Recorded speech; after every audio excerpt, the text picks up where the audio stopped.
नमस्कार, स्वागत है आपका। एनडीटीवी देख रहे हैं आप। मैं हूं आपके साथ ऋतु सिंह और चलिए बुलेटिन की शुरुआत करेंगे इस वक्त की बड़ी खबर के साथ, जो सुकमा से बीजापुर जिले की सीमा पर मुठभेड़ हुई है। दोनों तरफ से रुक रुक कर इस वक्त फायरिंग हो रही है। आपको बता दें कि कई नक्सलियों के घायल होने की खबर सामने निकल कर आ रही है। तो सुकमा बीजापुर जिले की सीमा पर मुठभेड़ इस वक्त चल रही है। आपको बता दें कि दोनों तरफ से इस वक्त फायरिंग हो रही है और ये रुक रुक कर हो रही है। और इस पूरे मुठभेड़ में ये जानकारी अभी तक सामने निकल कर आ रही है कि कई नक्सली इसमें घायल हुए हैं। जी हां, नक्सलियों के घायल होने की खबर इस वक्त निकल कर आ रही है। जैसे जैसे इस पूरी मुठभेड़ को लेकर अपडेट आती जाएगी, आप तक पहुंचाते जाएंगे। और इसी खबर पर ज्यादा जानकारी के साथ हमारे सहयोगी सलीम शेख हमारे साथ जुड़ गए। सीधा उनका रुख करेंगे। सलीम, कौन से इलाके में ये मुठभेड़ चल रही है और कब से चल रही है? ये जो इलाका है ये सुकमा और बीजापुर के सरहदी इलाके में आता है। पामेड़ थाना क्षेत्र बताया जा रहा है। फिलहाल अभी पुलिस ने किसी तरह की कोई जानकारी स्पष्ट नहीं की है, लेकिन जो प्रारंभिक जो सूचना मिल रही है उसमें कई नक्सलियों को घायल होने की खबर है। 2 दिन पहले ही बड़े ऑपरेशन लॉन्च किया गया था। सुकमा से डीआरजी, एसटीएफ और कोबरा की टीम नक्सलियों की उपस्थिति की सूचना पर रवाना हुई थी और आज चिंतावागु नदी है उसके किनारे में नक्सली शरण लिए हुए थे और ताबड़तोड़ फायरिंग हुई है और बड़ी भीषण मुठभेड़ होने की खबर है।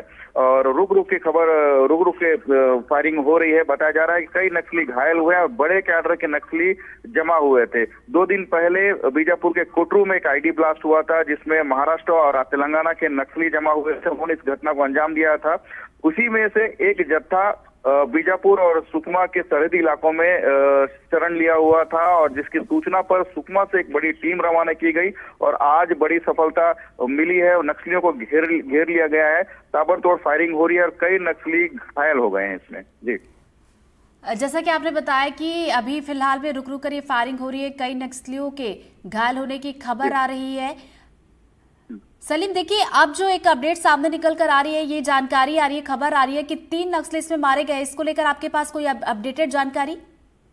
जी, 3 नक्सलियों को ढेर कर दिया गया है। पुलिस हालांकि इस पे पुष्टि इसलिए नहीं कर रही है क्योंकि इलाका जो है वो बेहद जंगल में है और वापस आने में भी क्या है, इनकी जो सूचनाएं हैं वो कहीं ना कहीं डिस्क्लोज ना हो जाए, इसलिए पुलिस अधिकारी कुछ बता नहीं रहे हैं। और अभी भी मुठभेड़ स्थल पर सर्चिंग की जा रही है। माओवादियों की जो संख्या थी वो बड़ी थी, इसलिए सर्चिंग करने में भी परेशानी हो रही है। और इलाका जो है पहाड़ों से घिरा हुआ है और घना जंगल है, यही कारण है कि सूचनाएं उनसे नहीं मिल पा रही है।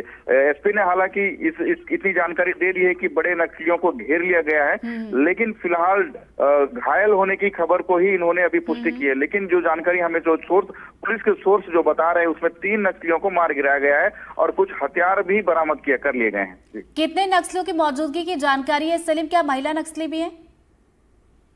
देखिए, अभी फिलहाल उसमें कोई जानकारी नहीं मिल पाई है, लेकिन इतनी जानकारी जरूर मिली है कि 2 दर्जन से ज्यादा नक्सलियों का जमावड़ा था, जिसमें गांव के ग्रामीण जो मिलिशिया सदस्य होते हैं उनकी संख्या भी बड़ी बताई जा रही है। क्योंकि बड़ी संख्या में जो नक्सली है, माओवादियों के जो बड़े नेता है उनके नेतृत्व में एक बड़ा ऑपरेशन लॉन्च करने के लिए आए थे माओवादी। 2 दिन पहले ही बीजापुर में एक आईडी ब्लास्ट किया था, उसी में ही शामिल हुए थे। कुछ नक्सली तेलंगाना की तरफ भागने का प्रयास कर रहे थे जो बीजापुर और सुकमा की सरहद पर शरण लिए हुए थे, जिसकी सूचना पर आज ऑपरेशन लॉन्च किया गया। के नेताओं के बात की जाए तो उस इलाके में पामेड़ इलाका पड़ता है, तो कहीं ना कहीं बड़े माओवादियों को नुकसान होने का दावा पुलिस द्वारा किया जा रहा है। और देखिए सलीम, हाल फिलहाल में आप देख रहे हैं कि सुकमा, बीजापुर, दंतेवाड़ा, नारायणपुर भी इसमें शामिल है। ये कुछ जगह है जहां पर हाल फिलहाल में नक्सलियों की पैठ देखी जा रही है, ऑपरेशन लॉन्च किया जा रहा है, जवानों को सफलता भी मिल रही है और उसी कड़ी में शायद आज एक बड़ी सफलता हमें मिल सकती है। जैसा कि आप ये भी बता रहे हैं कि बड़े बड़े जो नक्सली कैडर है उनकी मौजूदगी की भी जानकारी है।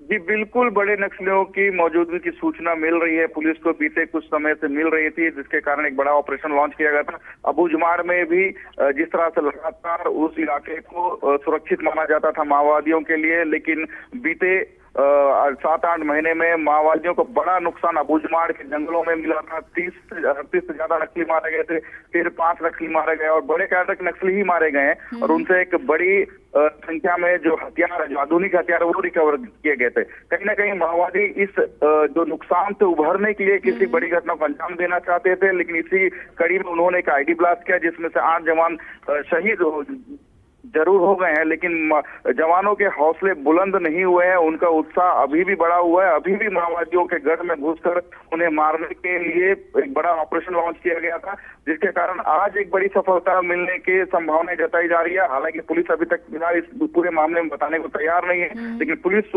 जो सोर्स है उनका ये कहना है कि एक बड़ी घटना घटी है और पुलिस को एक बड़ी सफलता मिली है और बड़े कैडर को घेरने में पुलिस फिलहाल अभी कामयाब हो गई है। लेकिन इलाका जो है वो घना जंगल है, तो कहीं ना कहीं घने जंगल और पहाड़ी का फायदा उठाकर नक्सली भागने में कामयाब हो जाते हैं, लेकिन उन्हें घेरने का पूरा प्रयास किया जा रहा है।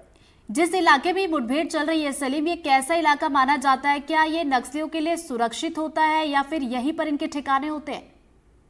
जी बिल्कुल, ये जो इलाका होता है पहाड़ी का इलाका होता है और घने जंगल होता है। माओवादी जो है अमूमन ऐसे इलाकों पर ही अपना जो ठिकाना बनाते हैं जहां पहाड़ों और पानी का इलाका हो। और ये जो इलाका है चिंतावागु नदी है जो बीजापुर से होते हुए जगरगुंडा तो होते हुए सुकमा की तरफ बहती है। ये बड़ा उस इलाके बड़ा नदी है, बड़ी नदी है। इसके कारण वो घना जंगल है आजू बाजू, तो वहां ये शरण लिए हुए थे और जैसे ही इसकी सूचना मिली पुलिस ने उसको घेरने का प्रयास किया है। लेकिन इलाका जैसे मैं बता रहा हूँ बार कि इलाका बहुत घना है और पहाड़ी है चारों तरफ, तो इस कारण भी पुलिस बेहद अलर्ट होकर सतर्क होकर ही आगे बढ़ रही है, क्योंकि 2 दिन पहले ही एक बड़ा नुकसान पुलिस जवानों को झेलना पड़ा था। कहीं ना कहीं पुलिस भी चाहती है कि एक बड़ा माओवादियों को बैकफुट में ढकेला जाए। इस कारण से ही जो घना जंगल है उस पर बेहद ही सतर्कता पूर्वक ही आगे बढ़ रही है। बिल्कुल, नक्सली बैकफुट पर ही है, क्योंकि पिछले साल भी आपने देखा कि नक्सलियों का सफाया हमारे जवानों ने किस तरीके से किया। इस साल की भी बात की जाए तो शुरुआत हमारी सफलता के साथ ही हुई थी कि हमने 5 नक्सलियों को ढेर किया था। हालांकि हमारे जवान जो है शहीद हुए थे, लेकिन उनकी शहादत बेकार नहीं जाएगी और ये जो मुठभेड़ चल रही है इसमें हो सकता है कि बड़ी सफलता की खबर हमें बहुत जल्द मिले। नजरें आप बना रखिएगा सलीम, आगे अपडेट लेंगे। फिलहाल बहुत बहुत शुक्रिया आपका जानकारी के लिए।